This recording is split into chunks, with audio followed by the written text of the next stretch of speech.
No. Második rendes szakaszbejáráson vagyunk, és gyakorlatilag megint a hegyes hegyormon fölfele.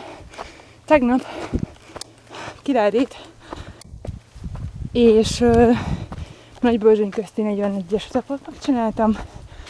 Most pedig a Nagybörzsöny és Nagybörzsöny közötti etap jön. Durván 27-28 km között valahol.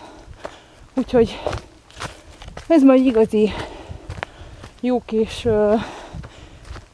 sorozatterhelés, hiszen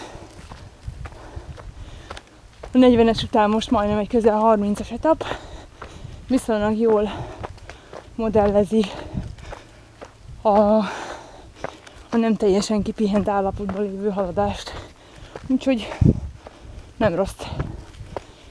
Meglátjuk, mit sikerül ma összehozni tegnapi 5 óra 6-os menet után. 4 óra közelít jó lenne legalábbis ma alkotni ezen a pályán.